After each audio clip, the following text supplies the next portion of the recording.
ورحمة الله وبركاته. إن الحمد لله وحده والصلاة والسلام على من لا نبي بعد أما بعد. فقال تعالى في القرآن المجيد والفرقان الحميد: أعوذ بالله من الشيطان الرجيم. يوصيكم الله في أولادكم للذكر مثل حظ الأنثيين. محترم ناظرین، آج ہم اصحاب الفروض میں سے تیسری عورت کا حصہ پڑھیں گے. تو آج ہمارا 11واں لیسن ہے، تو اس حوالے سے ہم تھوڑا تھوڑا کر کے پڑھ رہے ہیں. تو تیسری عورت، پہلی عورت ہم نے جو پڑھی وہ بیوی، اس کے بعد ماں، کتنا اس کا حصہ ہے. اب ہم پڑھیں گے دادی اور نانی، ان کا وراثت میں کتنا حصہ مقرر ہے. تو دادی اور نانی کا حصہ وراثت میں جو مقرر ہے، قرآن کریم میں ان کی کوئی دلیل موجود نہیں. جیسے مشہور ہے حضرت ابوبکر رضی اللہ تعالی عنہ کے دور خلافت میں ایک دادی آئی، بوڑھی عورت آئی اور آ کر کہنے لگی وراثت کے حوالے سے کہ میرا بھی کوئی حصہ ہے یا نہیں. اس حوالے سے اس نے سوال کیا.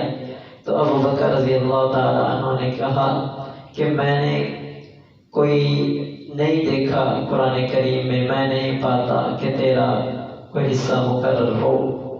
تو اس کے بعد پھر ایک صحابی کھڑے ہوئے، انہوں نے گواہی دی کہ میں نے دیکھا ہے آپ علیہ السلام کو، کہ آپ علیہ السلام نے فیصلہ کیا تھا 6ویں حصے کا دادی اور نانی کے لیے.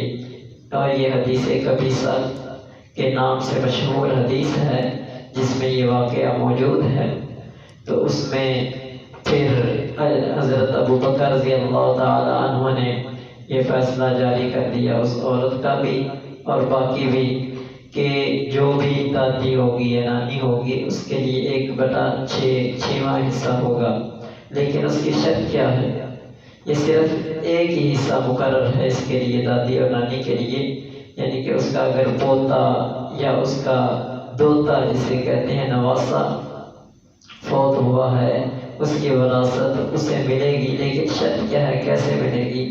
تو شرط صرف ایک ہے کہ عدم وجود الام، کہ جو فوت ہوا ہے اس کی ماں نہ ہو زندہ. اگر ماں زندہ ہوگی تو پھر دادی اور نانی محروم ہو جائیں گی، انہیں وراثت میں سے کچھ بھی نہیں ملے گا.